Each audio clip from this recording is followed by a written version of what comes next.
So let's begin with some meditation. Sit comfortably.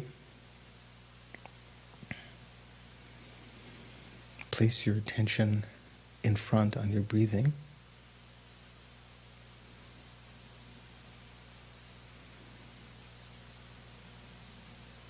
Try to recognize the difference between an inhalation and an exhalation, and see if you can notice the exact point when they change from one to the other, when the direction of the breath changes.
If you've familiarized yourself in the past with this breathing meditation, due to the force of that familiarity, if you're able to calm your mind from gross conceptualizing thoughts, now bring your attention further inward, as though to your heart chakra, and try to use one part of the mind to observe the nature of the mind, the clear light nature of the mind, gross mind.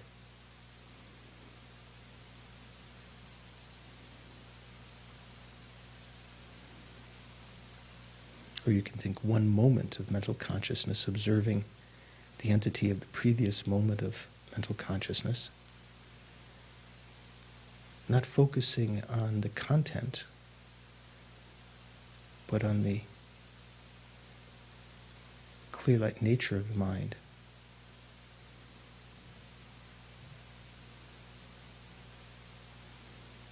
Within which the thoughts arise.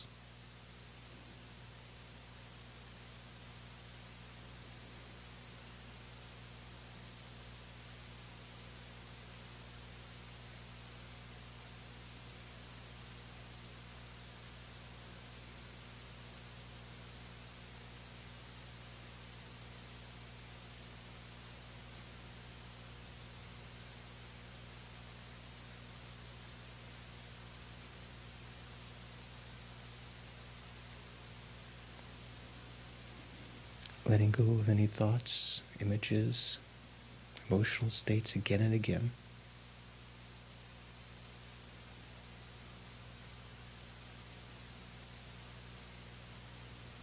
Try to focus on the substratum, clear light nature of the mind.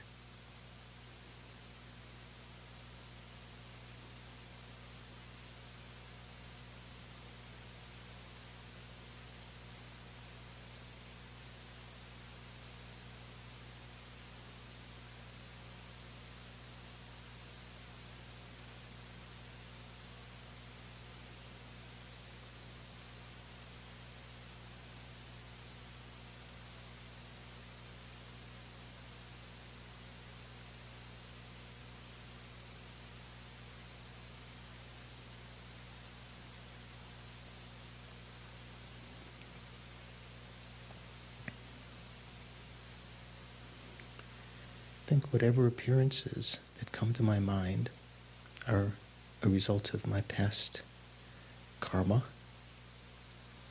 individually created or collectively created with others. The appearance of this lifetime as a human with leisure and endowment also is a result of past actions, difficult to create the causes of, difficult to find again a life like this that's so meaningful.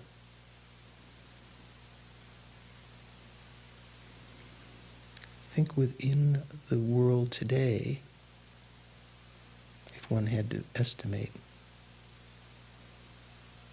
maybe there are not many people, maybe not a large percentage of people of the world that have such leisure and endowment.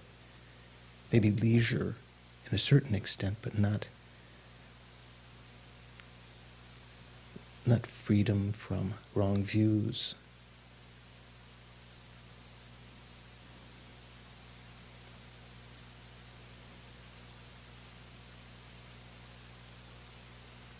This life that we have now is impermanent. In every moment, we're heading closer to the inevitable end of this karmically projected lifespan. It's uncertain when it will come. And at the time of death, the only thing that will help is the dharma that we've actualized, that we can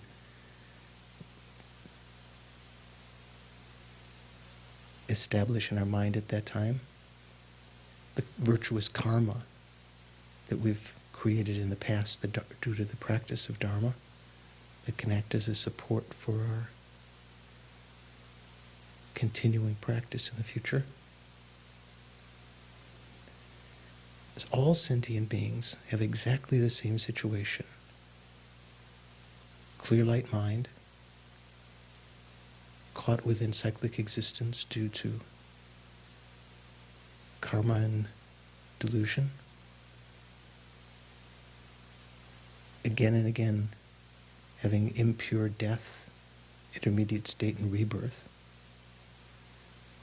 All of these sentient beings have been our mothers in past lifetimes.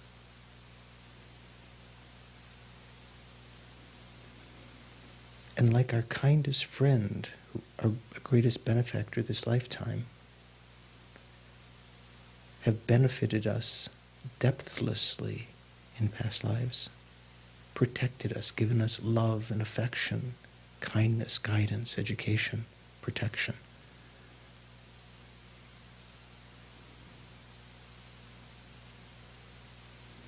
They too are bound in this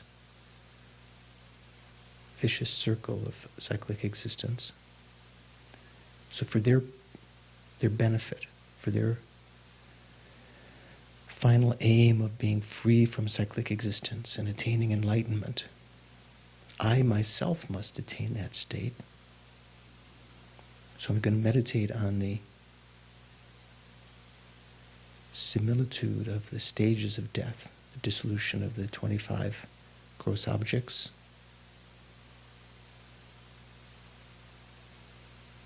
both within the sutra and tantric traditions having great meaning.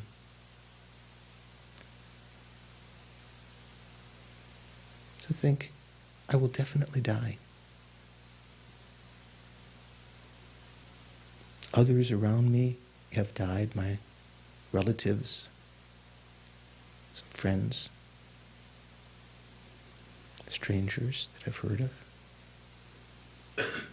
I will definitely have to leave this body. Imagine that time right now.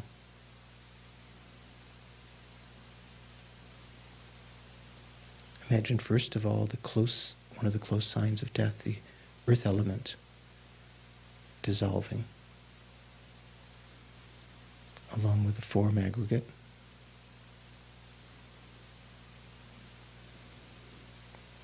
The eye faculty, the ability to see begins to fade. Things are unclear.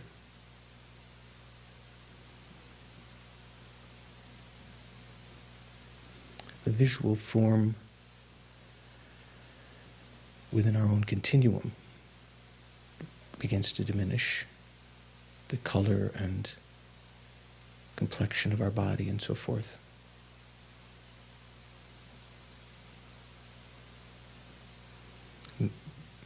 Mere like wisdom, basic wisdom. And if I'm aware, because of practicing previously, I can notice within my mental consciousness the appearance of a mirage, like vision.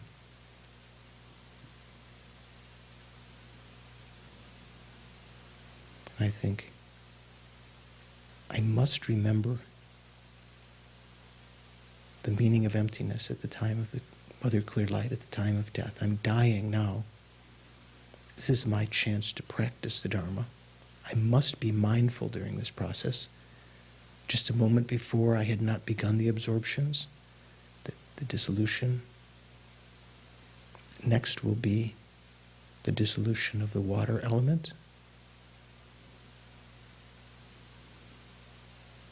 I must meditate on emptiness now with this mind. So with your mental consciousness, try to recall the meaning of emptiness is applied, for instance, to your own self-identity, the person.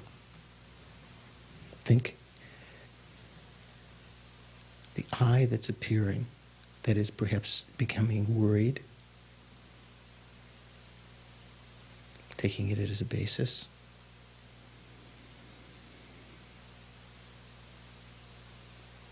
This is the I which is the observed object of the innate ego grasping, the inborn ego grasping. That's something that's intellectually trained. The view of the transitory collection.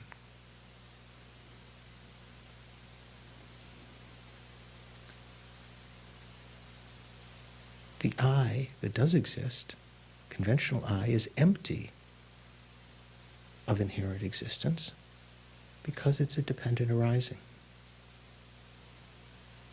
It's merely, the I that does exist is merely imputed upon the aggregates by a consciousness, mental consciousness.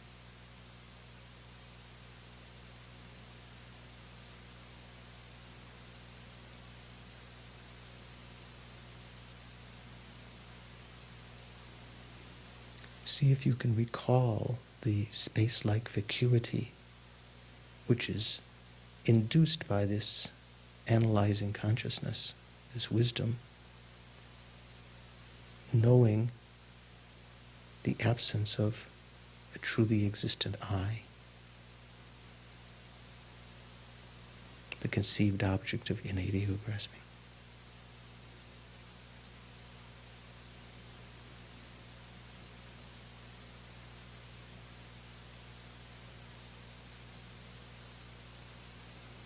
Within that vacuity, try to let go of the I, as remembering that it is an illusion, so that you just have an experience of that space-like emptiness. This is what we're going to fuse with the Mother Clear Light at the time of death. After some time, the water element begins to absorb. The aggregate of feelings. The ear faculty, so our hearing begins to diminish.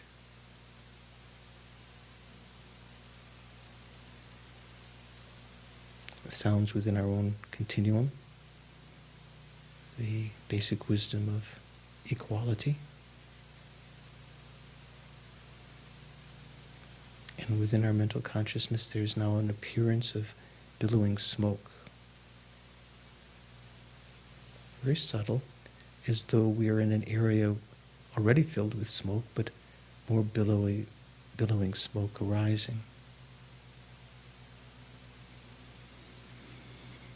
Previously, the earth element absorbed, and I had the mirage-like vision.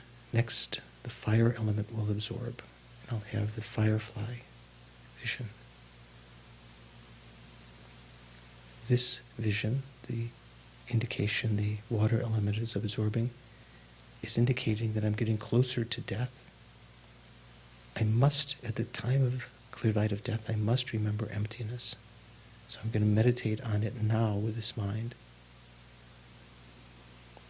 Either taking the vision itself as the object of analysis, that it's this appearance of billowing smoke has no inherent existence, or take your own aggregates that are the basis for imputing the I. Form, feeling, compositional factors, discrimination, consciousness, and so forth. Any one of them, although seeming to be very real and findable, such as our mental consciousness, or any primary consciousness, they themselves exist merely as names, as concepts. That's the only way they exist conventionally. Nothing findable from the side of the aggregates. Non-inherently existing, non-truly existent.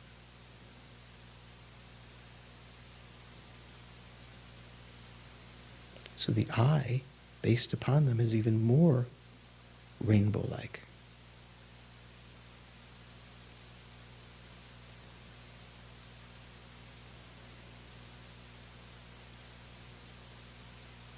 The fire element begins to absorb.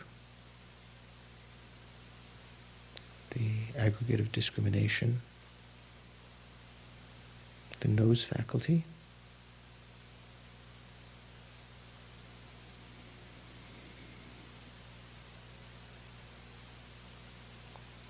basic wisdom of analysis, inner odors.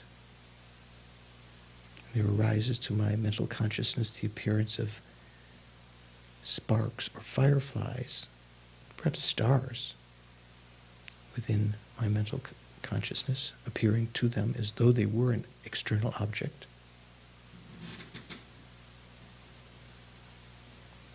Previously there was the smoke-like vision. Next there'll be the dying butter lamp vision. At the time of clear light of death, I must remember the meaning of emptiness. I must bring it along, not to forget. So meditating on emptiness now, all phenomena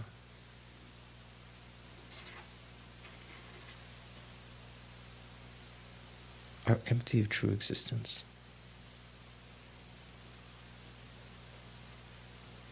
All phenomena that I may conceptualize and grasp at as being findable and truly existent are just the opposite.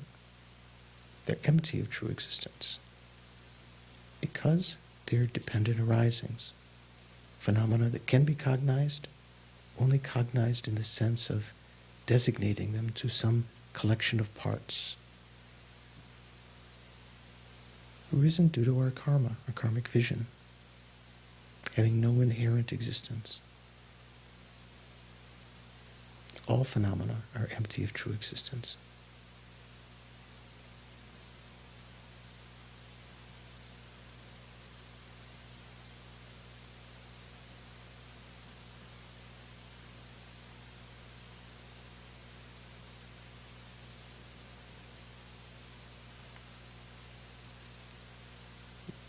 And after some time, the air element begins to absorb.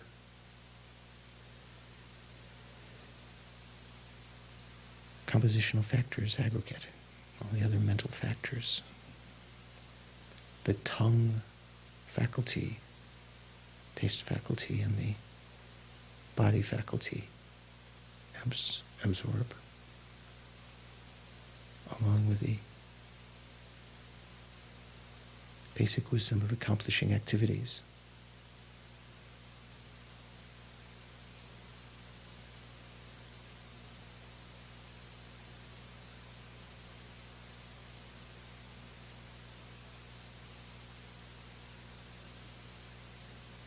There appears to my mental consciousness the appearance of a dying butter lamp. Previously there were sparks. Next there will be the white appearance. Heading toward death, this is my last chance to have some conceptual activity. I must remember emptiness at the time of the clear light, so I'm going to meditate on emptiness now. Everything that appears to my consciousness, this butter lamp appearance and so forth, other than in meditative equipoise and emptiness, everything that appears has the appearance of being findable somewhere outside, having an appearance of true existence. So real and findable and concrete. All these appearances are empty of true existence. They arise due to karma. They can't be found in any of their parts, either externally or internally. All phenomena and appearances and so forth are empty of true existence because they're dependent arisings.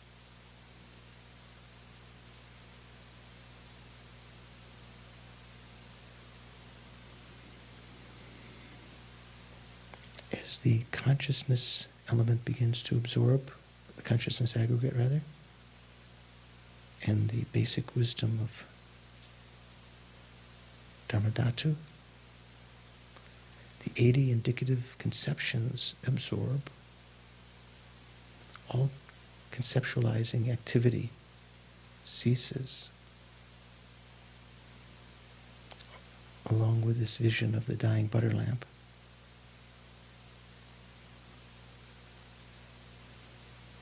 And the white element at the crown begins to descend as the errors of the body due to karma have migrated toward the left and right nadis from the other 72,000 nadis, risen to the crown and entered there, letting the white element descend. And there appears to subtle mental consciousness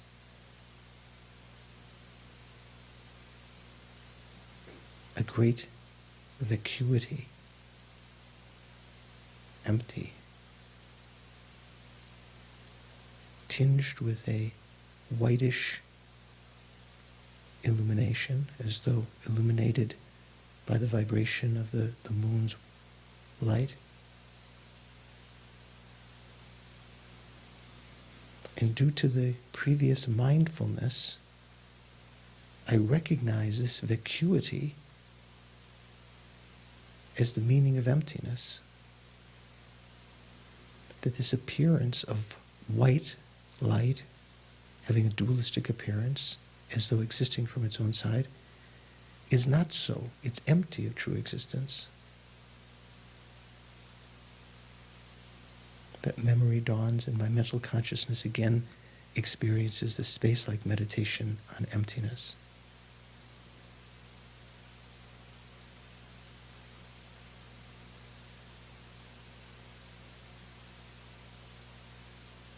The self, the form aggregate, all phenomena, all appearances are empty.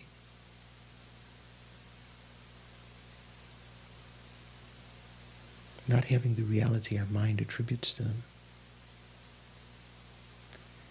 As the red element, principally at the navel, begins to ascend, I experience the red increase, greater sense of vacuity, now pervaded by a reddish copper glow. Again, my mindfulness that all phenomena are empty of true existence remembering consciousness, allows us to transform this appearance into a meditation on emptiness.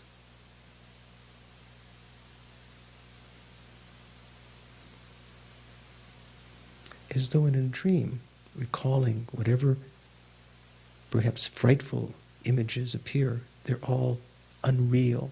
In the same way, recalling now, successively through the different visions, all of them are empty. They're unreal, empty of true existence.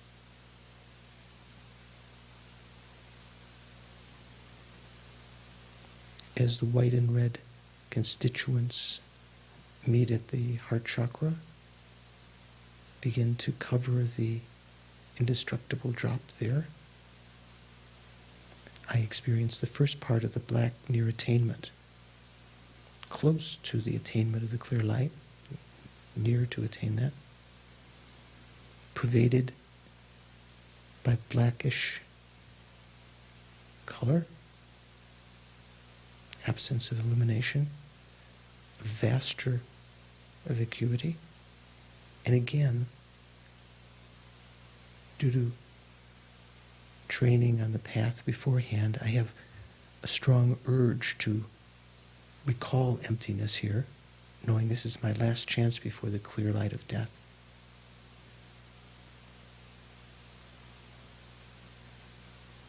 This appearance, like all others, those in dreams, during everyday life, are like mirages, like illusions, reflections, echoes. They're empty of the reality we attribute to them, as though findable within their own bases of designation.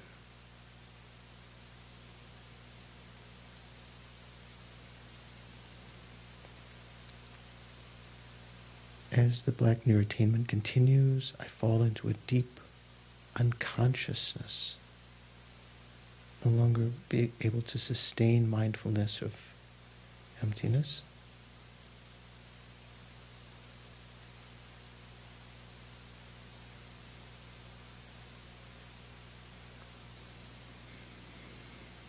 As all the winds enter into the subtlemost wind at the heart, I experience first the dawning of this clear light of death, the mother clear light.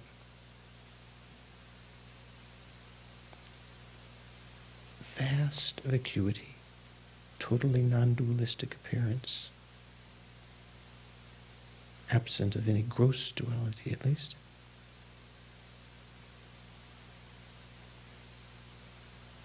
No sense of an observer, but still the appearance of true existence, subtle duality. And our mindfulness now again recalls even this is empty of true existence.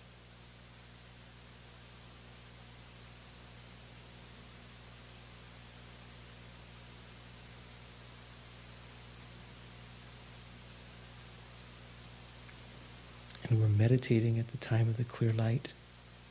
How wonderful it would be if this could happen. Meditating, using the mother clear light to meditate on emptiness, mixing the mother and son clear lights.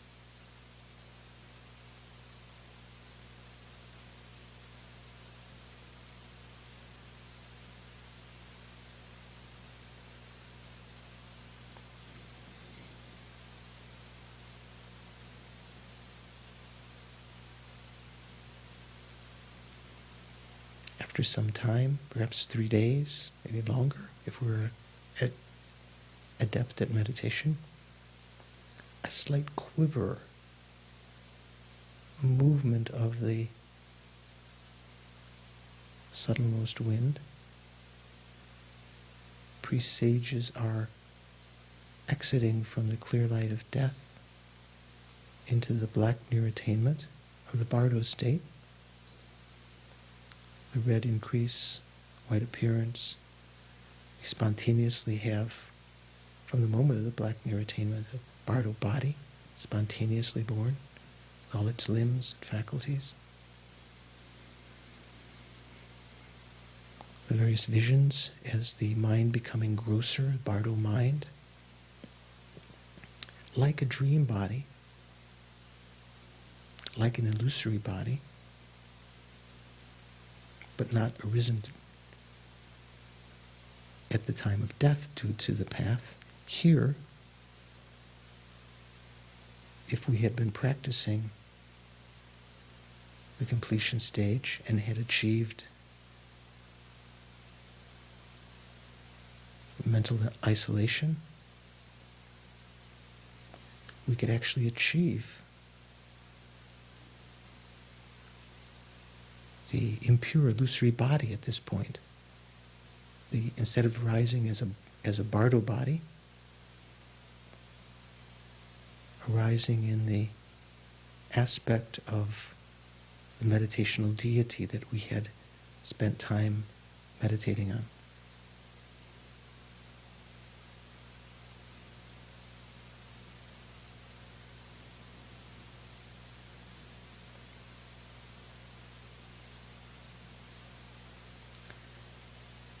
After some days, perhaps, minutes, hours, days, 7 days, perhaps 49 days, if we're to be born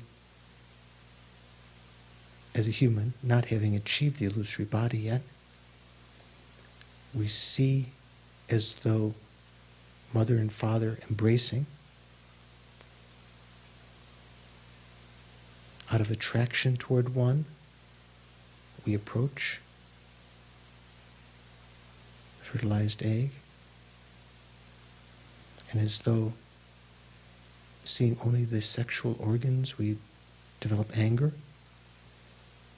and die from the Bardo state, passing through the various visions as the earth element absorbs and so forth, mirage, smoke, fireflies, burning, dying butter lamp, white appearance, red increase, black near attainment, the clear light that enters into that fertilized egg. In the first moment of arising from that clear light, the black near attainment, the reverse order, we have the moment of birth, taking rebirth. Immediately, perhaps still within the black near attainment and succeeding the red increase and so forth, already aging. The prior state, prior to our future death, prior existence. Going through the various stages within the womb if we're born as a human. Our faculties only slowly manifesting as the embryo develops. But even if we had not transformed the clear light into the Dharmakaya and so forth,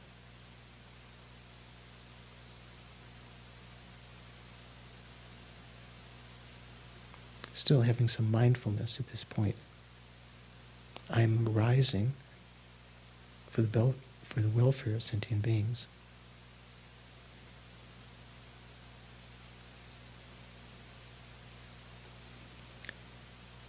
Think how wonderful it would be if soon, this time of death or sometime in the future, I can actually bring this about, achieve a termination, first of all through practicing this meditation in the meditative state, to be able to transform the impure death, Bardo, and rebirth into the three kayas, achieve enlightenment for the sake of all sentient beings. For that purpose, I'm going to participate in the class tonight to quickly achieve enlightenment for the sake of all sentient beings, so that I can be less of a problem for them when my uncontrolled mind of irritation or attachment or depression causes suffering for others, so that I can achieve my own aims, the aims of others, the ultimate state of Buddhahood.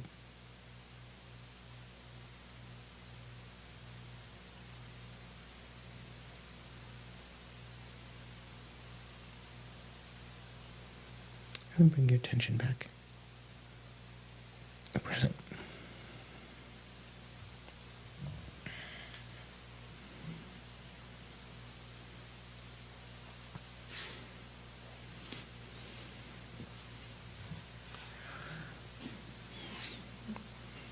So, how are we doing?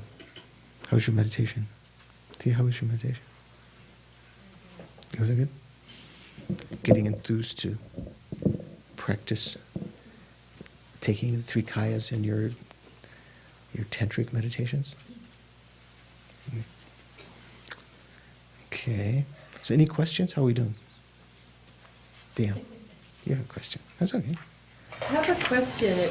It relates to a teaching that Venerable Kirti gave when he was here. Kirti Sensha. Yeah, Not catch up. sorry. Sensha.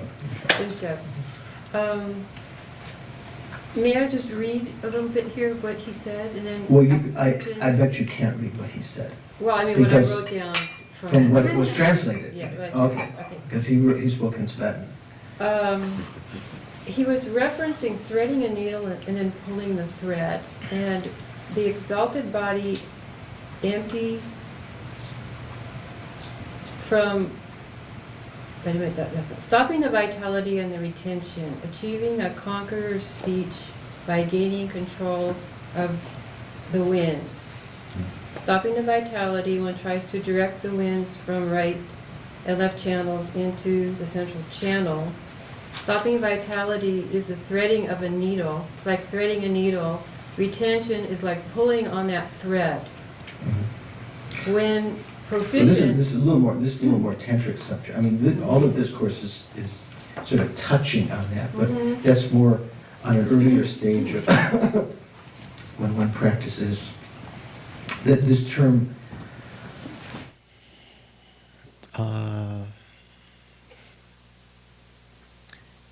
vitality and exertion. How was it translated there? Stopping? Stopping vitality is like threading... Yeah, no, I know that. I was saying that the terminology. Stopping vitality and retention, right? Stopping vitality and retention. So that's terminology that one finds both in the lower tantras and in the highest yoga tantras. There's some things that are similar, but the meaning is a bit different.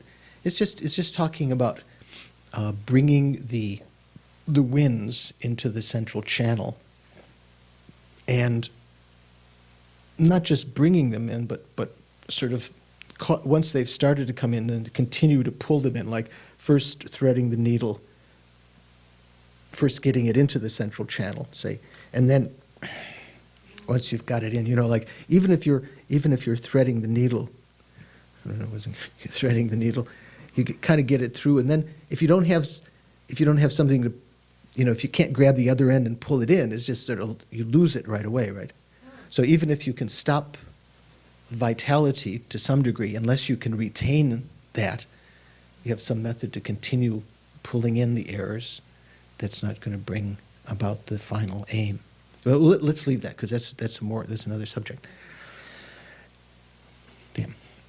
I have two questions, and the first one is on page 43, where it refers to the winds entering the central channel at the lower opening, and it says at the base of the spine or in the sexual organ. on Is page 43. Yeah. Can it be in either of these, or is generally both of them?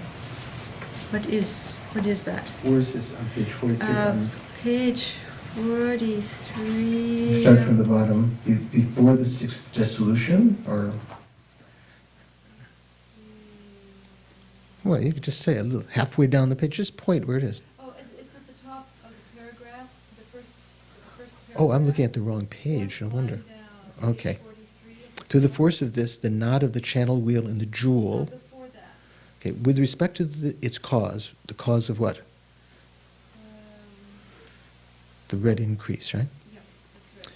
All the winds in the right and left channels below the heart have entered the central channel through its lower opening, or you could say lower openings, at the base of the spine or in the sexual organ. Through the force of this, the knot of the channel wheel of the jewel, the sexual organ, and the knot of the channel wheel at the navel gradually loosen. Okay, so the central channel continues from the brow aperture up around the crown, to the throat, to the heart, to the navel, to the secret place that's at the bottom of the spine. But it continues beyond that, and there are some chakras beyond the base of the spine, the secret place. That's one of the main ones, remember, the 5 main chakras. So in the male, at least, they refer to the secret place. After the secret place in the male organ, they refer to a chakra in that as the one of the chakras of the jewel. And in fact, there's more than, in some explanation, there's even more than one chakra there. There's an opening at the end of the male organ that's like similar to the brow aperture, just an opening without necessarily any petals. And then further within the organ, there may be some other chakras where the right and left nadis, or one of the nadis, is around that. Could it be the same in a woman too, or like the forest? Would it be? I don't think some discussion about that. I don't think usually the lamas say it's not actually, although it seems like maybe the lady's sensitive sexual area is similar, but this not according to the lamas, that's not actually where the central channel actually comes within the sexual opening. And where this is a little bit esoteric kind of lore. So usually, like when we talk about the male organ is called the jewel, the female organ is called in this purified form is called the lotus. So this famous mantra, Om Mani Padme Hum, Om Jewel Lotus Hum, one can actually think of it in the highest Yoga Tantra, where Chenrezig Galwa Gyatso is embracing concert. You can actually think of it as referring to that union, and that out of that there can arise some special blissful sensation. So the airs in the right and left channels go down. In different tantras, they talk about the right and left channels splitting at a certain point, one going to the anus and one continuing down to the where the urine is expended. What's it called? Uterus? Urethra? Is that in male also? No, that's the urethra. Urethra. Yeah, okay. So it's not clear if there is another chakra. Pardon? Ureter. Whatever that. I'm not sure after that if the right and left, there's not going to be a actual turning of both the right and left nadis around the central channel at a certain point, because at one point one of the nadis goes to the anus. So maybe the chakras there are less. So maybe the main part where the air is entering, I'm just hypothesizing, you have to check. Maybe there is some other kind of chakra. It's called the chakra in the jewel. So there's some constriction there, some channel petals coming out. And so some air can enter there, some can enter into the secret place chakra. And as it does, as this, all of the air is above below the heart now. The upper winds had already come up to the crown and opened up the crown chakra and helped these others to open as the white element dropped. And then now as the airs enter into the central channel, then the sort of forcing open the navel chakra, and the air is entered there, and the red element at the navel begins to ascend. So whether there's definitely a chakra at the base of the spine, and whether there's another chakra before the right and left nadis split off from the central channel, I'm not sure. But there is a chakra within the male organ called the jewel chakra, and perhaps in the female there is a similar kind of chakra in the, not necessarily, so people often think that the clitoris is going to correspond, because there's some sexual sensitivity there, it's going to correspond to perhaps the male's organ. But the lamas say that's not the case. It's not outside of the lotus. It's actually within that. Okay, anyway, it's very, go. You have another question? My other question referred to the 80 conceptions and the list that is given in the book. Is that The 80 indicative conceptions. indicative conceptions? Mm-hmm. Is that like something everyone experiences, or is it like somehow the mind stream being filtered of all the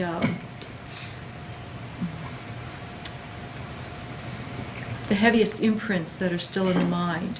Well, these are things that might be manifest, and at this point, any of these minds that might be manifest diminish and disappear, are unmanifest. It doesn't mean that all of these are manifest in your mind. In fact, they can't all be manifest at the same time. But all of the winds that act as their mounts dissolve at that point, and so that these 80 indicative conceptions are said to dissolve at that point. For instance, when the compositional factors aggregate, when that dissolves, okay? Does that mean gross anger and gross attachment both dissolve? Are they not? Not necessarily. No?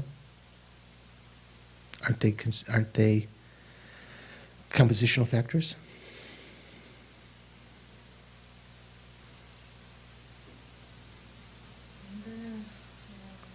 What are the compositional factors? Compositional factors are include the non-associated compositional factors and the associated compositional factors. So the associated compositional factors, what we usually think of in this case, are the 51 mental factors, right? So there's 51 mental factors other than feeling and discrimination, which have already dissolved at the time when the compositional factors aggregate is dissolving. So there's 49 mental factors dissolving. It doesn't mean that those mental factors are in your mind right then and disappearing. It means that the winds that can act as their mounts are dissolving. Because anger, for instance, anger and attachment can't both be present at the same time in the mind. But the winds that act as their mount are absorbing at that time. These 80 indicative conceptions are even on a subtler level than that. And some of them appear to be similar to the mental factors, but not exactly. Because the mental factors would have, at the time of the compositional factors, would have already absorbed. So in the same sense, not all of these are manifest, but the winds that act as their mount are dissolving into the central channel at this point. So they no longer, these gross minds can no longer exist. These conceptualizing minds, these 80 indicative conceptions. So then if one is meditating on emptiness during this process, then is it possible then to dissolve some, previous imprints, like negative minds that are able to diminish during the death process if one is meditating on emptiness? I'm not sure what you're thinking. And when you go to sleep, say for instance you, Khepri Chang Rinpoche used to say, the junior tutor of the Dalai Lama, used to say, if you can't control your mind, no matter what you do, even you try to meditate and so forth, go to sleep. Because all the winds will absorb at that time if you go into deep sleep. And then, although you may, depending on how strongly you were thinking about this when you went to sleep, when you wake up, you'll have a slightly fresh mind. Maybe it's like being reborn, So there'll be still some tendencies to think of those things again, but they'll be purified in a sense by not having been manifest for some time, having absorbed into the central channel to some degree. So the meditation on emptiness is something that can take place anytime with a gross mind or the subtle mind, and the fact that certain things are absorbing at that time, I'm not sure that has any particular connection with those, because it's going to be purifying all of the meditation on emptiness. I'll say, for instance, maybe there's some connection in the sense that that's what's manifesting at that time. If you're aware of that and you recognize the emptiness of that, that will leave an imprint when those particular minds arise again, that you won't be so overcome by grasping at them as true. Like seeing some kind of scary kind of thing, being afraid of something. Once you've gotten familiar that it's empty of the whatever factor that was causing the fear can begin to dissipate. So before the break, let's continue a little bit in the finish up closer to the end of the text here. So we got up last time to page 70, was it, or 71? In the stopping death. Remember we talked about impure death, impure bardo, and impure rebirth. Now and we talked about certain things that took place in these impure states, and we kind of skirted around a little bit about how Tantra brings that to an end. Now this is talking about how, from the point of view of Highest Yoga Tantra, one brings these to an end. So if you bring death to an end, if there's no longer death, there won't be any longer bardo, there won't be any longer contaminated impure rebirth. In the same way, like in the 12 links, how you say if you end in ignorance, there won't be any karmic formation, and therefore there won't be any consciousness upon which karmic imprints are left, and so forth. This may be something similar to that. So here we're talking about stopping death. And we read this a little bit last time. There's no difference in the bases being purified by means of the stages of generation and completion in Highest Yoga Tantra. Both of them are purifying basic death, intermediate state, and rebirth. Basic or impure death, intermediate state, and rebirth. And I think we got up to page 70, didn't we? Anyone have a note? I have a note at the bottom of page 71. Already at 71. Is that right? No? Do we skip ahead and jump back? Okay, so let's again. I was giving you a sampling, okay. One of those chocolate boxes. Does anyone ever like the ones that in the chocolate box with the really gooey ones? I wonder if they just pretend that people like that so that they can, because I always like the thick ones, with nuts and crunchy things and stuff. But or like turtles. But all these boxes, they have all of these like gooey, kind of liquidy thing that slips out of your mouth and everything. I don't know. So I give a little sample, like sampler, like last time of that. Maybe some of it was a little bit crunchy and a little bit wasn't like that. So on page 70, just the beginning of the second paragraph, thereby, indirectly, the three, ordinary, death, intermediate state, and birth, are purified, and one actualizes the three bodies that accord in aspect with them. Thereby, by what? And we have to go back, so we'll just say, in the last paragraph on the previous page, in the process of deity yoga, a yogi or yogini initially meditates on emptiness, following the pattern of the 8 signs of death. Remember what the 8 signs of death are? I remember asking Nancy last time. Carrie answered, and your rabbit wasn't here to answer last time, right? Thereby bringing death to the path as a Buddha's truth body. So what does that mean? Initially, that means you don't actually have the Buddha's truth body initially in the generation stage. You're trying to bring it, you're trying to bring impure death, or, in meditation, imagine it, and imagine it being transformed into the Buddha's truth body, into the Dharmakaya. Remember the mantra, Om Shunyata Jnana Vajra Spavava Atmaka Hang. Remember, I am the Atmako, the Atmaka, the essence of this Vajra Spavava, this indestructible nature of the wisdom that realizes emptiness.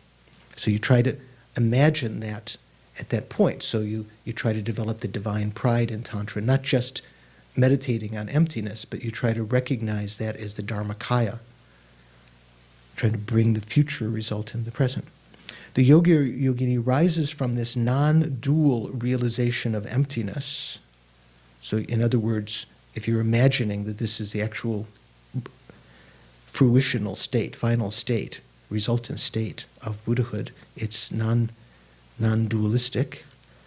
In the form, you rise in the form of a seed syllable. So in the tantric sadhanas, instead of the bardo body, you imagine that you've transformed this impure bardo existence to the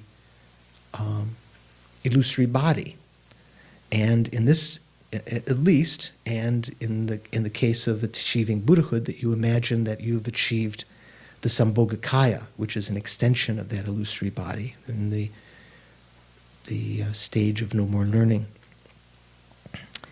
Or a hand symbol, and so forth. There are different kinds of ways that the Sambhogakaya is manifested in Tantra. The wisdom consciousness itself serves as the basis of emanation. I remember mentioning this last time. This is how the intermediate state is brought into the path as an enjoyment body. The subsequent appearance of the wisdom consciousness in the form of the deity's body is the bringing of birth to the path as an emanation body. So we talked about this a little bit last time. Emptiness in the deity yogas patterned on the process of death, intermediate state, and birth occur only in highest yoga mantra, not in the 3 lower tantras, action, performance, and yoga tantras, right? Okay? Thereby, indirectly, the 3, ordinary, death, intermediate state, and birth, are purified, and one actualizes the 3 bodies that accord in aspect with them. Actually, we went over this last time. So maybe you need something to fortify your winds so that you'll remember what we talked about last time. So we'll try to finish off the text after we take a little break. So let's finish up this section, and then I'm going to read some supplementary material from some other text. Okay? So basically what we're talking about is how to bring an end to this impure death, intermediate state, and bardo. So the stage of completion is divided into 6 stages according to our text here. It's not always. Sometimes in the text by Nagarjuna, there are 5 stages. Ring-a, 5 stages of the completion stage, in which case, what does it come about? The first 3 are divided are subsumed into 2. They have different names. So here we're talking about isolation of body, isolation of speech, isolation of mind, illusory body. Now we're getting to the real nitty-gritty. Isolation of mind. The end of isolation of mind is on the completion stage when you can actualize the example clear light, when the mind is isolated from dualistic appearances. Illusory body means from that what is it called? Example clear light or metaphorical clear light. The winds, the subtlemost winds of that subtlemost mind arising in the form of the deity out of that metaphorical clear light, that's called the impure illusory body, and it's called the fourth of the 6 stages, called illusory body. Usually illusory body here, coming before clear light, the clear light has to be the example clear light. I mean, it has to be the meaning clear light. What comes before the illusory body is the metaphorical clear light, and the illusory body, then the meaning clear light, and then arising out of that meaning clear light, you arise as a pure illusory body, and that's when you arise in the stage of union of a learner. So it says the isolation of body is a yoga in which one's aggregates, constituents, sources, and so forth are isolated from ordinary appearance. So you don't have the ordinary appearance of yourself. You generate, in the generation stage, you try to generate yourself as the deity. Imagine yourself as a deity. Here you're isolated from ordinary appearances and conceptions through being sealed with or given the mark of the bliss and emptiness of the stage of completion. So there's some kind of experience of emptiness, bliss and emptiness at this point. They are thereby caused to appear as the sport of the deity. Remember we talked about the Lailita Vistara Sutra at one point, the sport or the play, the life story of the Buddhas, the 12 deeds. So this means the sport here means the play of the deity. The isolation of speech is a yoga in which the very subtle wind that is the root of speech is isolated from ordinary movement of wind, whereby wind and mantra are joined in undifferentiably. I wonder what the difference between that and indifferentiably is. So in isolation of speech, one tries to recognize that the speech and the subtle wind are not different.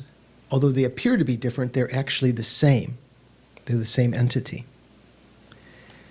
The isolation of mind is a yoga in which the mind, that is the root of cyclic existence and of nirvana, is isolated from conceptuality as well as the wind that serves as the conceptuality's mount.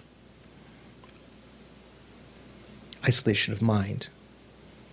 This mind is caused to appear as the entity of undifferentiable bliss and emptiness. So this, at the end of this isolation of mind, is when you actually have the first experience of the full entry of the winds into the central channel.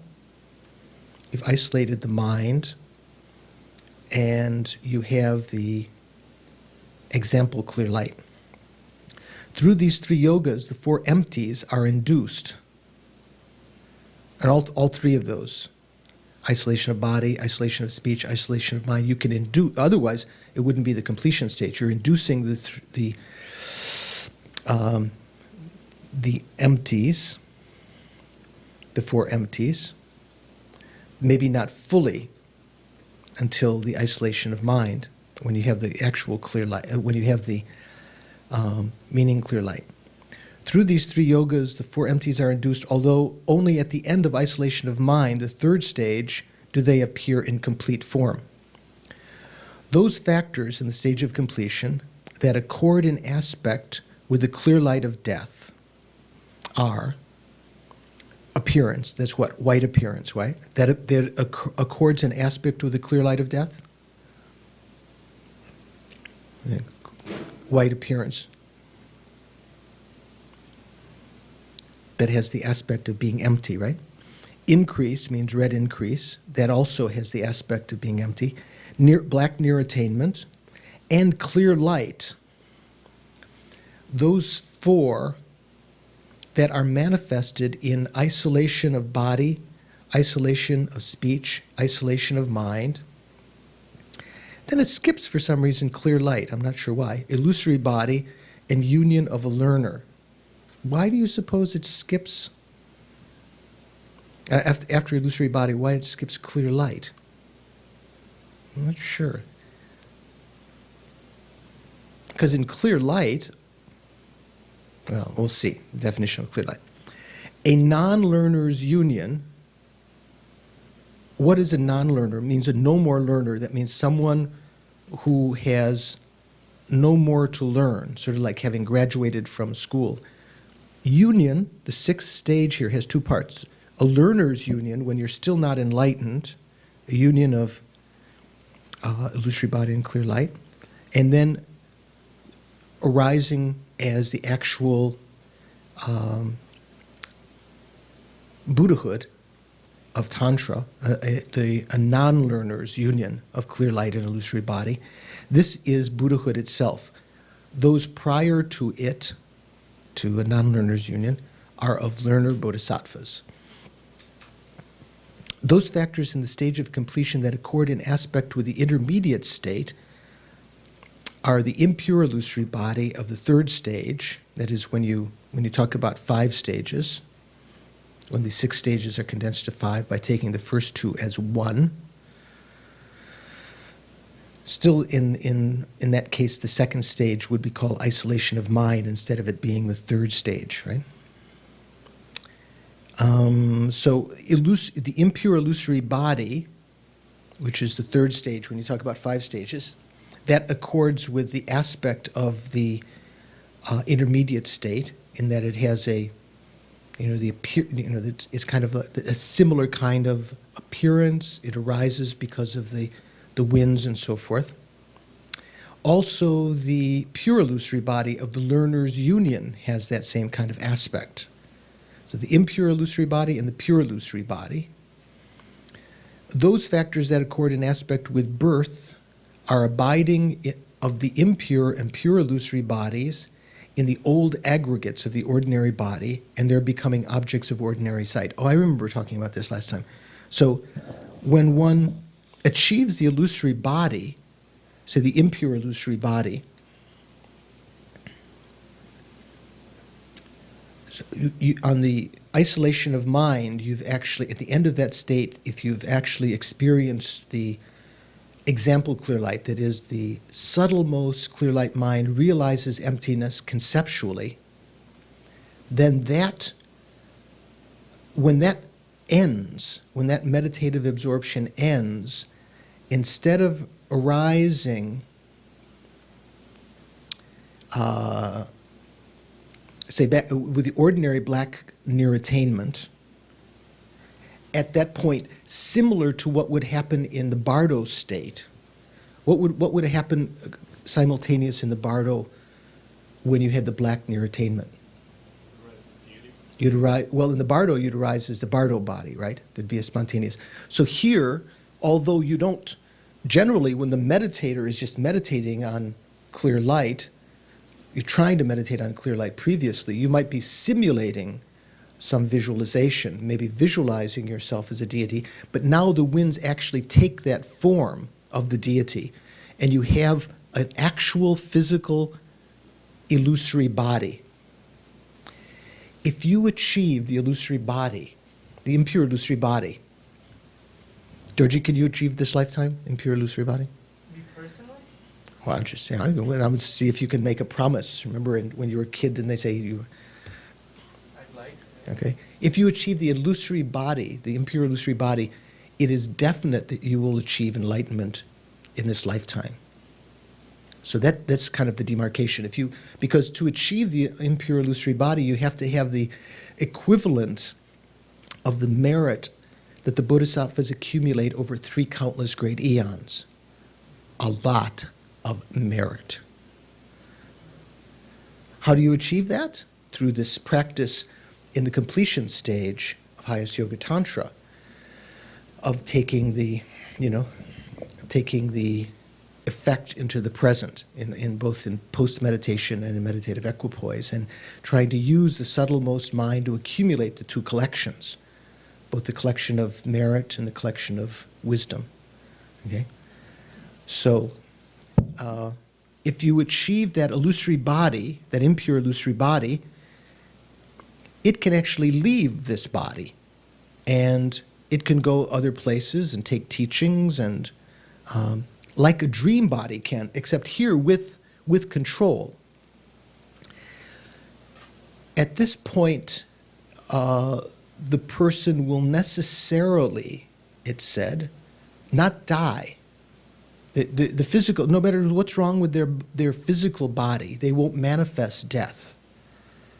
And they will necessarily realize in that lifetime the next stage, the clear light, which means now in another meditative equipoise, meditating on emptiness, some point that metaphorical clear light, example clear light, becomes the meaning clear light, actual direct realization of emptiness.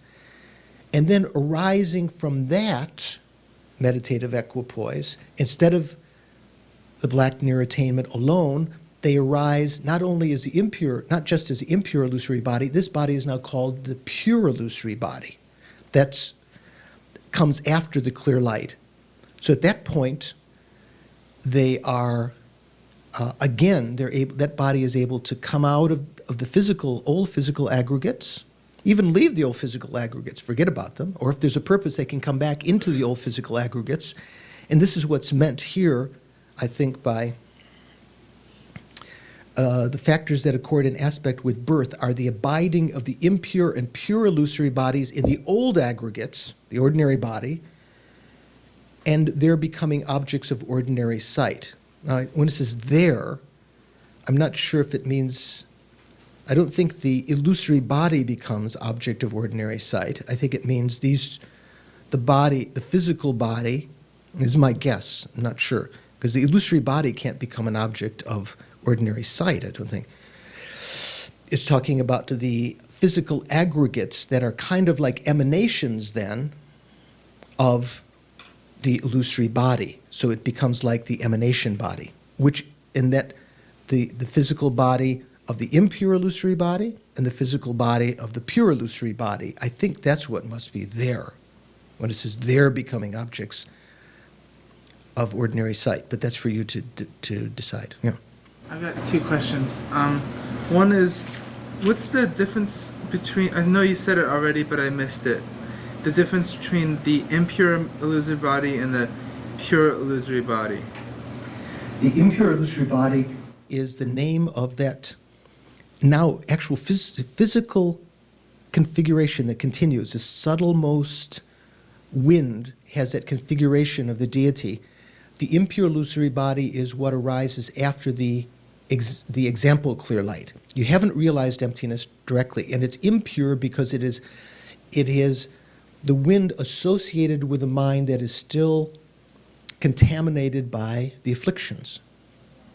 Once that clear light mind, which is inseparable from the illusory body, right? Because the illusory body is the subtlemost wind, the configuration of the subtlemost wind. The subtlemost mind is indifferentiable from that, or undifferentiable. I'm not sure the difference. Indifferential. So when the clear light mind realizes emptiness directly, it thereby purifies the certain afflictive emotions, first of all, because you have to meditate again and again, just like in the sutra path. When you achieve the path of seeing, certain afflictions are eliminated, right? Which ones? The innate or the intellectually formed afflictions? Intellectually formed afflictions are completely eliminated in the path of seeing. So in the example clear light, similar to that, certain afflictions are eliminated, maybe more, we'll see. And so the impure body that arises after that is called a pure illusory body. Before it was called the impure illusory body because you had not yet achieved the path of seeing, in essence. Okay. The other question, thank you. The other question was, I missed the definition of mental isolation. Where were you? I was still taking notes on isolation of speech. Just kidding. You missed as though you were in a bus or something. Well, what did you want the definition of the Mental isolation? Oh, here, what does the text say? The isolation of mind, mental isolation, is a yoga in which the mind, that is the root of cyclic existence and the root of nirvana, that is isolated from conceptuality as well as the wind that serves as the ladder's mount. So this is like bringing now the airs into the central channel at the heart chakra, isolation of mind, not just isolating the mind in a grosser fashion, so that at the end of this isolation of mind, you can have the example clear light. Let me just finish this, and then we'll just so it'd be nice to finish the text. So, with respect to how the paths of the stage of completion directly purify death, birth, here makes the order different, birth, death, and intermediate state. The very subtle mind, which is part of the undifferentiable entity of the very subtle mind and wind and mind, right? That ordinarily maintains a continuum of similar type from one to another. What are we talking about? The very subtle mind, right? Continues, has a similar type. Finally becoming the clear light of ordinary death. Right? That subtlemost mind continues, and sometimes it's not manifest to our consciousness because all of the winds are in the 72,000 nadis of the body, and that subtlemost mind seems to be unmanifest. A yogi of the stage of completion stops this process through the power of meditative stabilization, so that they're not going to experience the clear light of death, right? Or what? What process? Ordinary death, the clear light of ordinary death.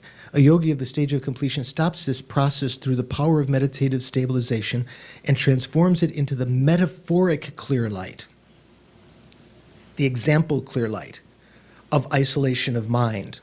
Okay? So isolation of mind, the end of the isolation of mind takes place when you have brought the airs into the central channel at the heart chakra, and that subtlemost mind realizes emptiness conceptually. You've brought the mindfulness of emptiness to that point, and you actually are realizing it. Okay? Conceptually. This is done with a path that accords in aspect with death. The yogi also transforms death into the clear light of the fruit, or the fruition, or what do you say, the result, the truth body. This is how death is purified.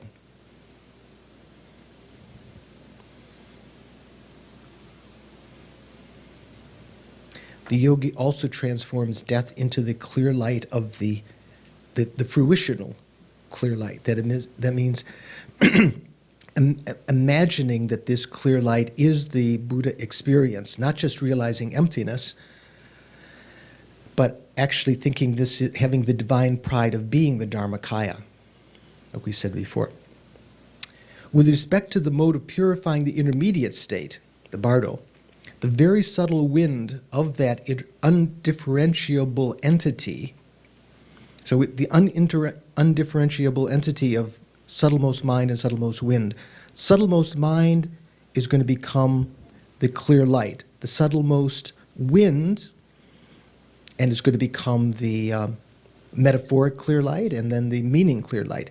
The subtlemost wind, which is undifferentiable from it, maintains a continuum of similar type from one to another, and acting as the mount of the ordinary clear light of death, rises as a body of the intermediate being, of bardo being, remember? That's what ordinarily happens after the clear light of death. A yogi of the stage of completion stops this process through the power of meditative stabilization, their meditation on, bringing the stages of keeping their mindfulness during this dissolution of the elements. And the yogi or yogini transforms it into the impure and pure illusory bodies, not at the same time. First, it transforms that subtlemost wind into the impure illusory body in the stage of a learner. All of these 6 stages, the first 5 stages are all stages of a learner. The stage of union has 2 parts, the union of a learner and the union of a graduate, or no more learner. So a yogi or yogini of the stage of completion stops this process through the power of meditative stabilization and transforms it into the impure and then later the pure illusory bodies of a learner and of a non-learner. Eventually the pure illusory body, first there's a pure illusory body of the learner stage and then later of the no more learner stage, that accord in aspect with the intermediate state. So those illusory bodies accord in aspect. They're kind of like the illusory, kind of like the intermediate state body, right? This is how the intermediate state is purified, by developing the actual illusory bodies. With respect to the mode of purifying birth, when such an illusory body is achieved, the intermediate state is ceased forever. You'll never have, once you've achieved even the impure illusory body, there's no way that you'll ever have a bardo body again. Because every time, even at the clear light of death, if you arise, you'll arise as this illusory body. And through the power of that, the intermediate state being ceased forever, rebirth in a womb through contaminated actions and afflictions is stopped. There's no way that you can have rebirth in the womb due to contaminated karma and delusions. In place of this, an illusory body enters the old physical aggregates in a manner similar to an intermediate being taking rebirth in a mother's womb.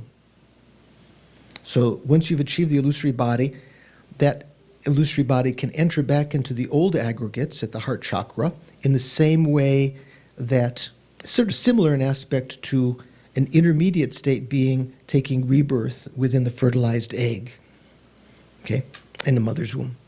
Whereupon it makes the exertion of explaining the doctrine, the Dharma, to others and achieving higher paths. This is how birth is purified.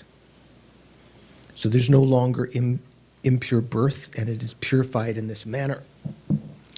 Thus, the root of actually stopping birth, death, and intermediate state is just the metaphoric clear light, the example clear light, which is manifested upon the completion of isolation of mind. The metaphoric clear light serves as the direct cause of an illusory body. Now, how could that be, Don? The metaphoric clear light is a consciousness, right? Example clear light? How can that be the direct cause of an illusory body, which is subtle wind? So it's form. Very complementary cause.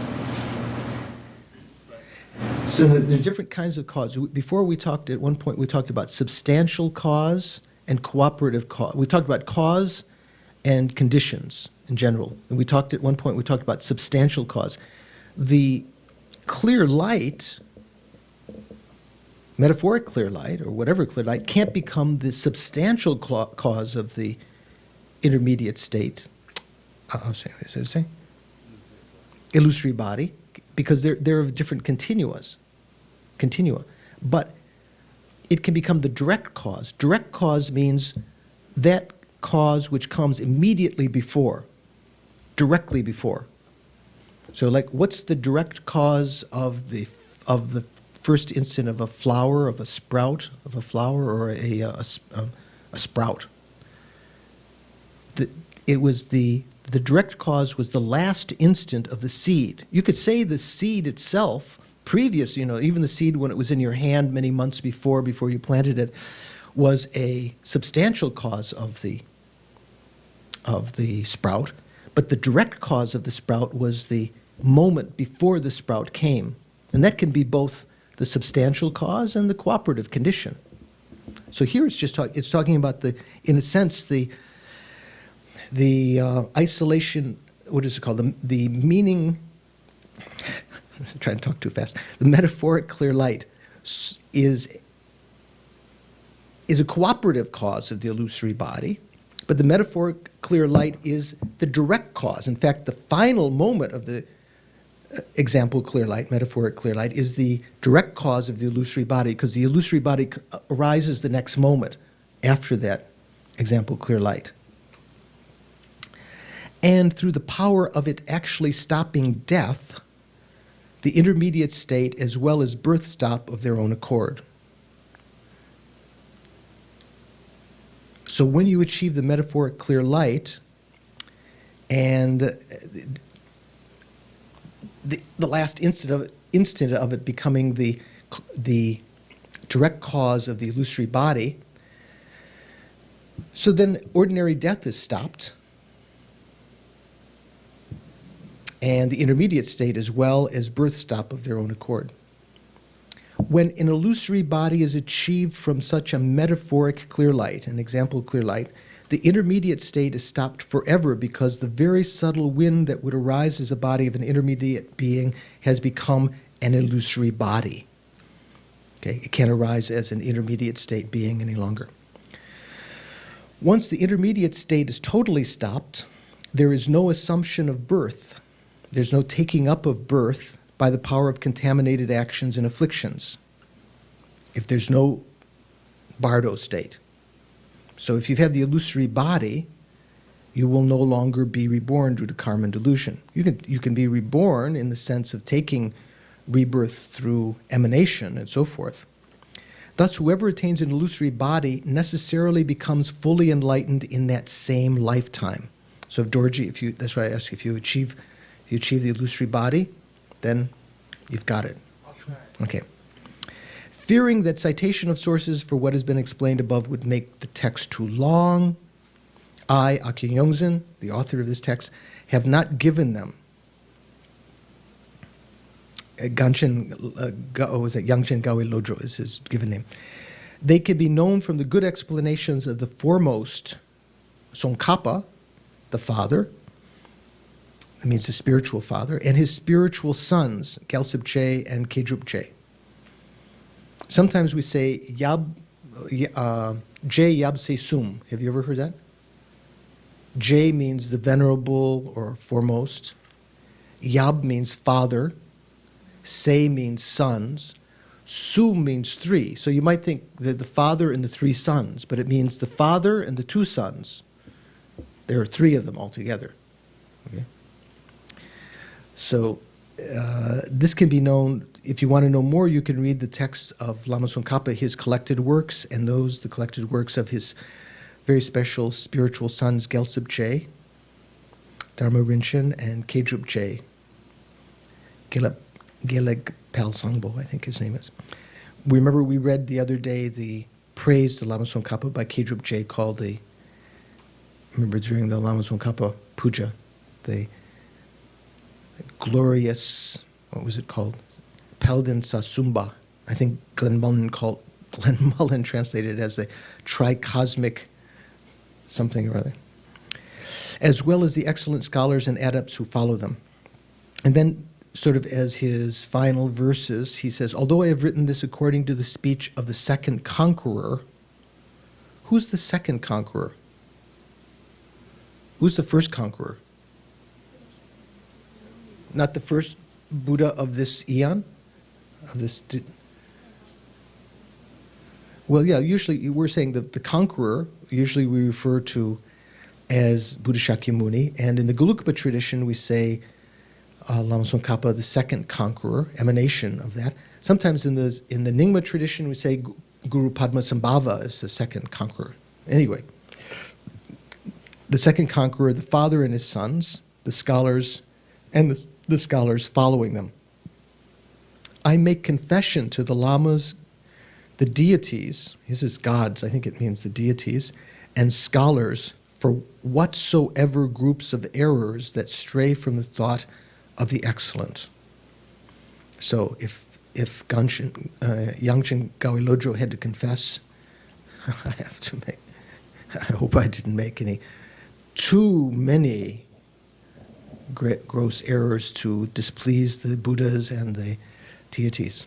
I mean, definitely made many errors, but through the virtue illustrated by this, taking this as an example, the virtues of writing this text, may all migrators, myself and others, quickly complete the good path, transforming impure birth, death, and the between, that means the bardo, into the three bodies, through the yoga of the two stages of the profound path.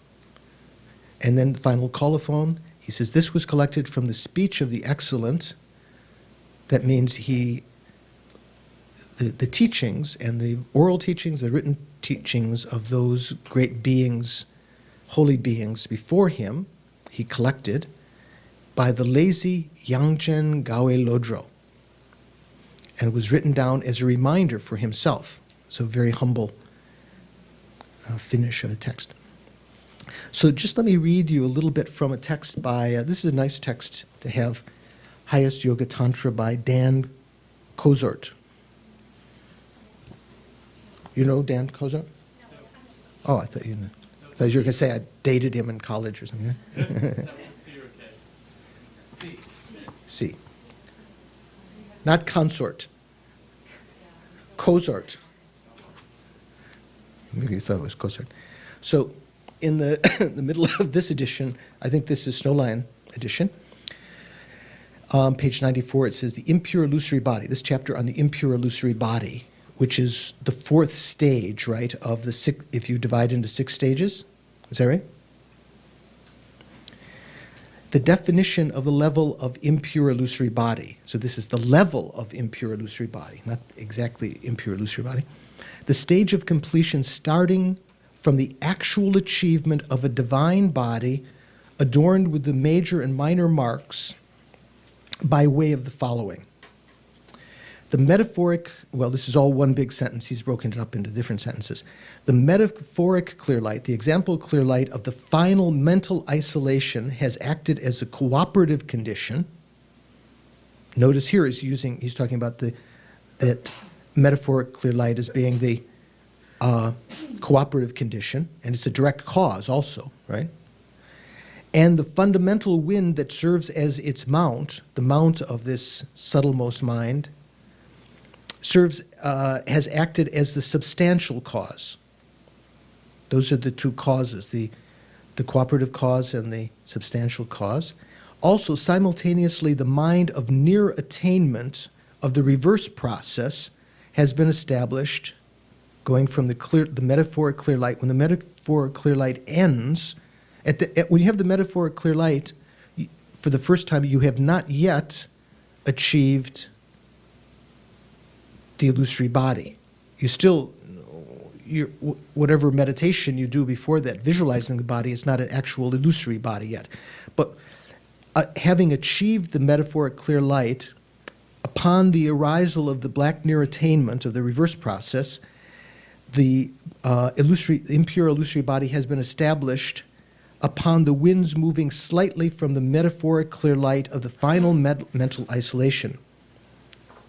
So this stage of impure illusory body ranges up to, but does not include, the generation of the proximate causes. That means the direct causes that are the methods for actualizing the actual clear light. Up to, does not include generation of the proximate cause. So the direct cause of the method for actualizing the actual clear light is not included in this impure illusory body. So I wanted to read something here to you. How much time do we have, Georgie? 25 minutes. 25 minutes, oh good. I'll just read a little and then I may skip. In the level of the illusory body, because this is where, once you've achieved this, when you talk about the level of illusory body, this is talking about the 5 stages.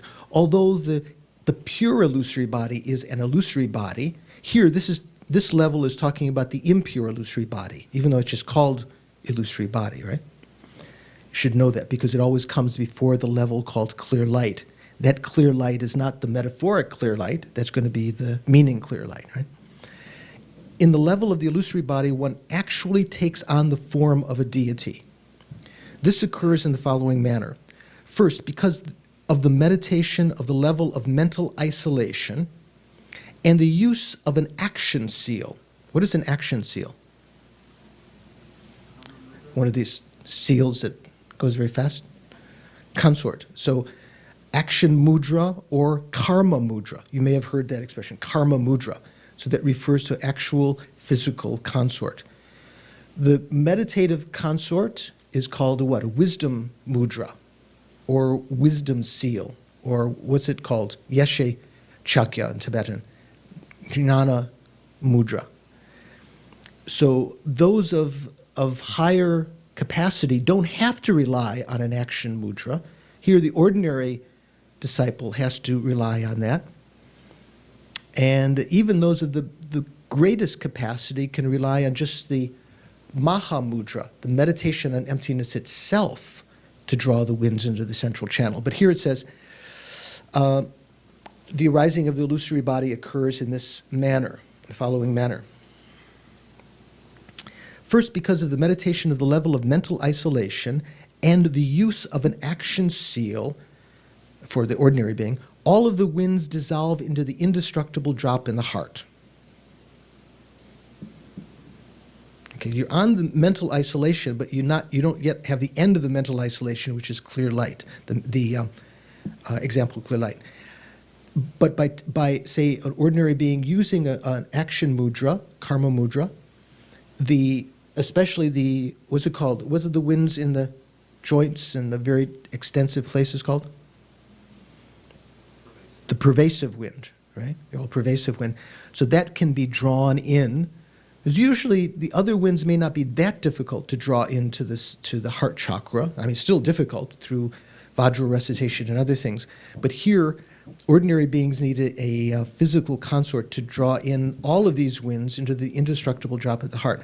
Then the mind of metaphoric clear light, or example clear light, the fourth empty, is experienced.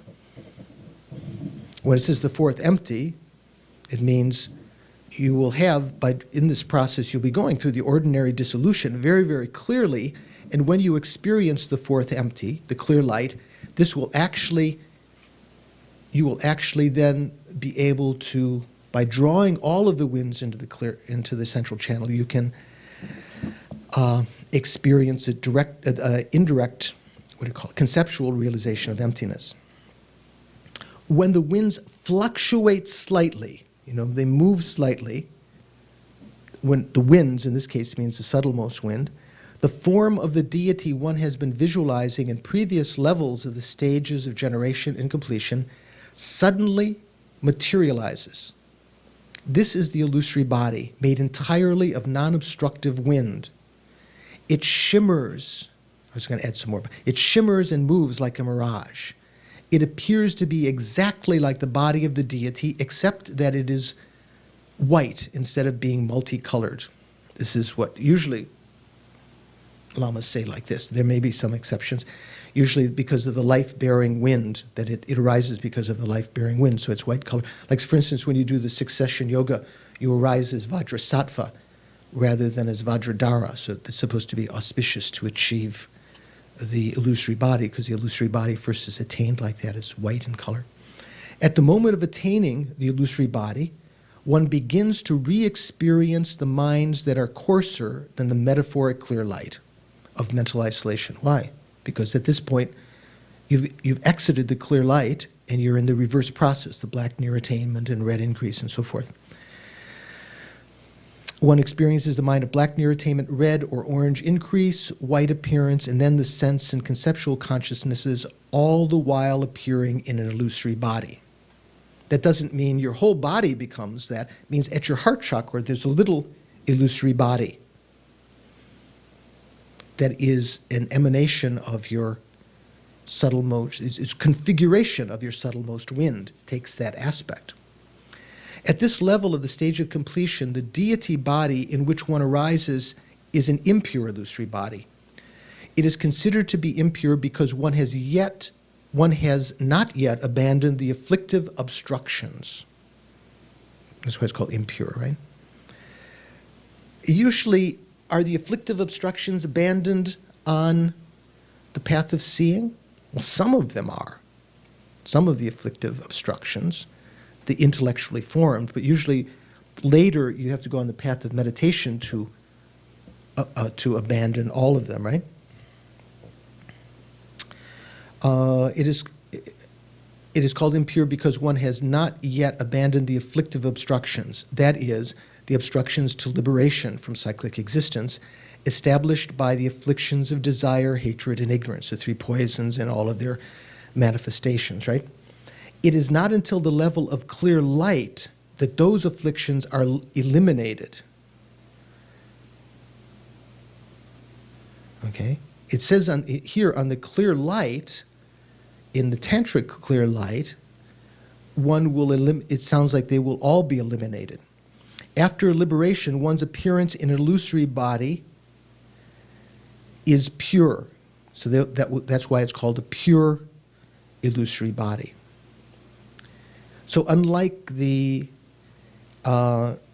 sutra path, upon the path of seeing, where the obstructions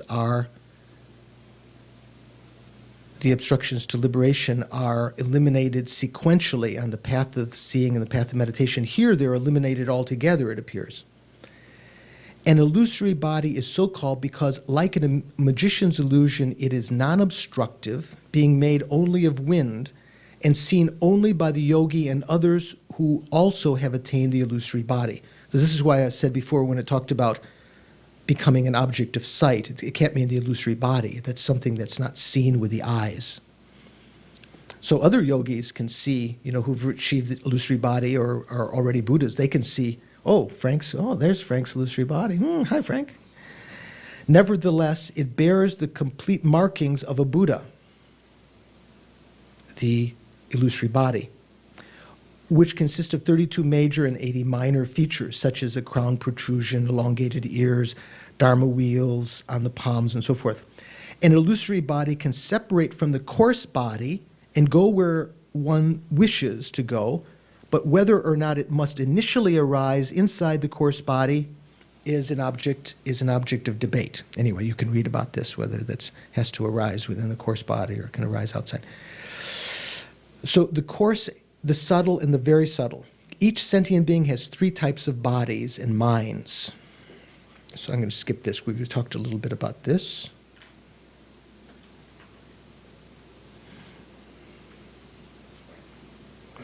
So on page 97 it says, for the illusory body to appear, it is necessary that the subtle and coarse bodies be separated.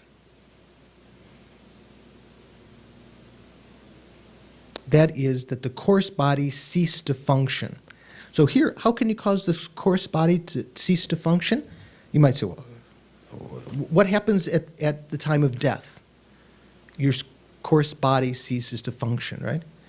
So at the time, when you can bring the airs into the central channel at the heart chakra, although you're not actually dead, just through the power of meditation, if you can bring them into the central channel, your coarse body essentially, to all intents and purposes, looks dead. There's no longer respiration. There's no longer other things going on. But the mind is still there. So this is a necessary precursor to achieving the illusory body. You have to separate it. You have to have this kind of separation from the coarse body in the sense that the coarse body ceases to function. It will function again when the airs start to, because this is only meditation, when the airs start to spread out again. Tantric yogis, or yoginis, use one of two ways to separate the bodies. One way of separating the bodies is to use death. Okay, so this is like what Lama Tsongkhapa did, which always separates the coarse and subtle bodies and causes the coarse body to be discarded as a useless corpse. Useless corpse, it's not a useless corpse. You can feed to the vultures. Anyways, it's his own parenthetical remark. Very useful. Ordinary death can only be used in the path if a yogi or yogini has achieved the level of mental isolation. Ordinary death can only be used in the path if a yogi or yogini has achieved the level of mental isolation. Okay? If you haven't achieved the level of mental isolation, you can't actually use death in this way. So we can try to simulate that, but we can't actually use it in this way. If you have achieved mental isolation and you are able to perform practices associated with verbal isolation, the Vajra repetition and the 2 stages of withdrawal, that is, what did you call it? Withdrawal and retention, okay? While undergoing the process of death. By doing that, the yogi gains control over the winds, causing them to dissolve into the indestructible drop. Then, when the mind of clear light becomes manifest at the moment of death, he or she can remain within it, within that clear light of death, subsequently arising in an illusory body instead of the intermediate state body. So, the person, the yogi or yogini who is using the death process, say Lama Tsongkhapa is said to have achieved enlightenment in the bardo. So it doesn't mean that he achieved enlightenment in the bardo because he didn't enter the bardo at all. What it meant was at the time of death, the subtlemost clear light mind, already having achieved the metaphoric clear light, he was able to arise from that as the illusory body, the pure illusory body, rather than the, what's it called, or the impure illusory body, rather than the bardo state. Why do I say the impure illusory body? Because if he'd achieved the metaphoric clear light, he must have achieved the illusory body before, right? And that meant he would necessarily achieve enlightenment in that lifetime. So he must have been manifesting, not yet having achieved the metaphoric clear light, the example clear light. So he achieves that at the time of death without the need of taking a consort, although he's taking the aspect of not being a yogi or yogini of highest faculty, because he definitely was. He could have definitely achieved these states. We usually assume Lama Tsongkhapa was already enlightened anyway. So this is kind of a show for future disciples, especially in the Gelugpa tradition, not to immediately take, especially if they're ordained, to take a consort thinking, oh, I'm a very high yogi or yogini, now I'm going, if Lama Tsongkhapa had taken a physical consort in that lifetime, taken that aspect. So he took the aspect of achieving enlightenment in the bardo. What it meant was that he achieved the metaphoric clear light at the time of death through the power of the winds entering into there due to the karma of death. And then instead of arising as an ordinary bardo, he arose, instead of in the intermediate state, he arose as a illusory body, impure illusory body, and then meditated within that state on the meaning clear light, because within that state then, he would achieve enlightenment.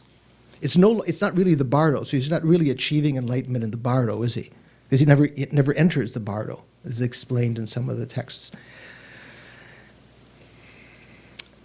After rising in an illusory body and the remaining stages of highest yoga tantra can be completed without again being reborn in a coarse body.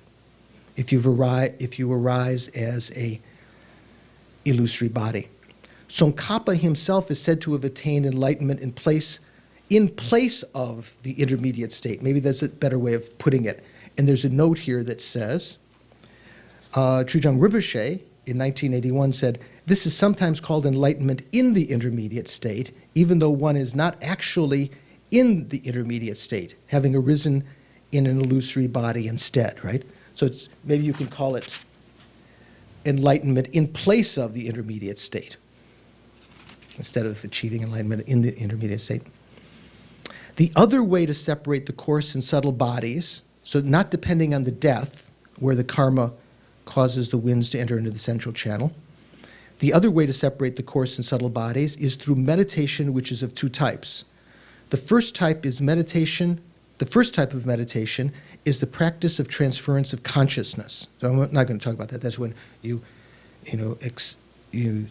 transfer your consciousness into another being, like Marpa's son, Dharmaduti, was able to do, his consciousness into another body, or transmit your consciousness to a pure realm. So this is not going to be talked about here.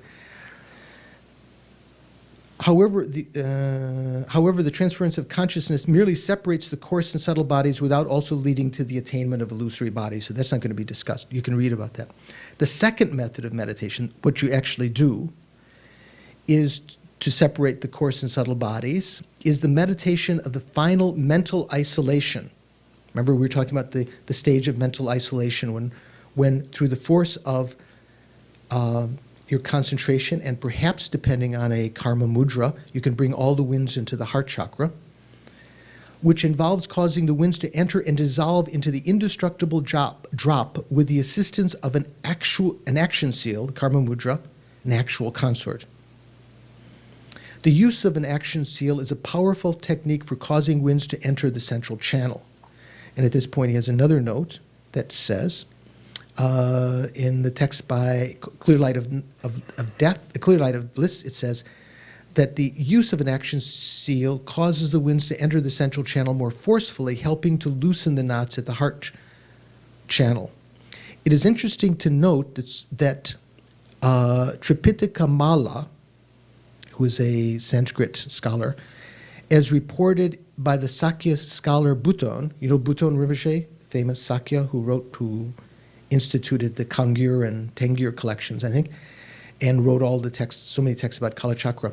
So Buton held, in contrast, that the very best trainees need neither a real nor imaginary consort, neither a karma mudra or a wisdom mudra, a jnana mudra, that those of slightly less stature need only an imagined consort, the wisdom mudra, or yeshi chakya, and that the lowest of those capable of practicing highest yoga tantra need a real consort. So this is what I was referring to before, and when we questioned the great Kirti Sencho Rinpoche this last year, he mentioned this was the case, that the highest, really the best quality, highest facultied practitioners, the highest yoga tantra, don't have to depend upon a action seal or even a wisdom seal, meditative consort, to achieve the entry of the winds into the heart chakra. This technique alone is sufficient for when all the winds are totally dissolved in the indestructible drop, all the activities of the coarse body cease. This is the technique to cease the activities of the coarse body so that the subtle body could arise, so that the illusory body could arise if you've achieved the metaphoric clear light, right? It won't necessarily arise unless you've achieved the metaphoric clear light. All the activities of the coarse body cease, and the fundamental wind naturally rises into an illusory body. As was mentioned earlier, once one rises in an illusory body, it is possible to separate from the coarse body according to one's wish. If an illusory body initially rises inside the coarse body, it does so at the heart chakra. And then there's some notes about this.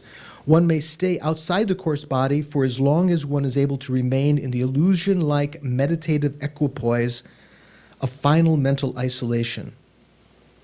That is, a meditative equipoise in which all objects appear to be like illusions. As the meditative equipoise deteriorates, or as one approaches the end of a previously set up meditative session, the illusory body re-enters the coarse body. This is like the rebirth. The coarse body cannot be utterly abandoned at this level of practice because the force of karma that impels it has not been destroyed and will not be destroyed until the level of actual clear light. However, even later, when one has a pure illusory body and no longer needs the coarse body need not be abandoned. If for the sake of others it would serve a purpose to continue in one's own form, in one's old form, the old coarse body can become one of one's emanation bodies. So I'm not sure if that means the course body actually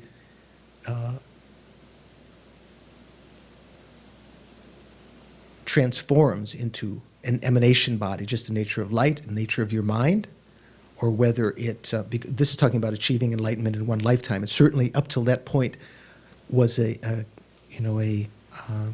configuration of atoms and molecules. Enlightenment is actually attained in a pure illusory body as one passes from the learner's union. Right? So we had the clear light, and then at the end of the clear light, that acted as a direct cause of the pure illusory body of the learner's union. Okay? One passes from a learner's union to the non-learner's union, which means Buddhahood. And it occurs in the same lifetime that one attains the impure illusory body. So, in pure illusory body is what you need. It is not possible to become enlightened in the coarse body. Hence, Shakyamuni Buddha's attainment of enlightenment under the Bodhi tree in India was a display done for the sake of others. His enlightenment having been accomplished prior to his birth as Siddhartha Gautama, the prince of the Shakyas, the only sense in which it is possible to achieve enlightenment in one body in one lifetime is when one body is taken to mean one coarse body. For in tantric practice, one initially uses a coarse body, but later switches to a very subtle body. So, okay. So, if you're interested in more detail, you can read books like this. This is very nice. More detail about these, how to cease the impure death, impure bardo, and impure rebirth. So this is the 12th class, last of our classes. We're going to have an exam in this class on Thursday, and then we'll have practice day on Saturday. So all of these merits that we've accumulated this course and tonight, let's try to dedicate that.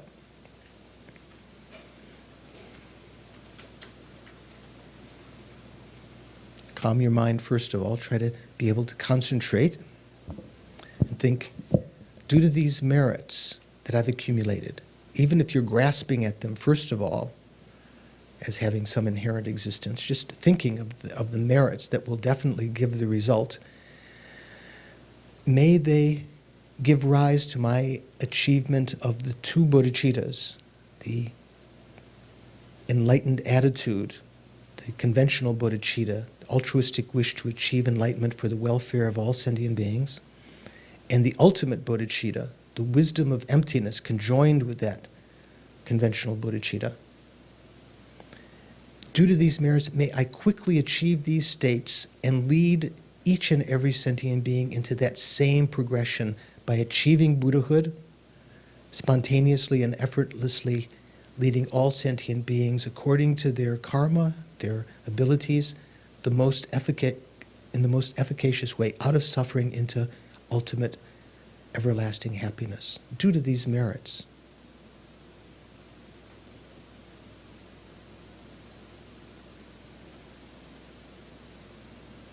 How wonderful that would be, and seal that in the emptiness of the three spheres. That is, recognizing that the merits that you are conceiving to dedicate are mere conventional appearances. They're mere dependent arisings. They have no inherent existence. The goals dedicated to are achieving the two bodhicittas, enlightenment for the welfare of sentient beings, bringing them to enlightenment. All those goals exist only conventionally, but do exist, but are not inherently existent. And the dedication itself, joining the merits, aspiring as a person, that they ripen in these ways, the person dedicating, the act of dedication, all empty of true existence.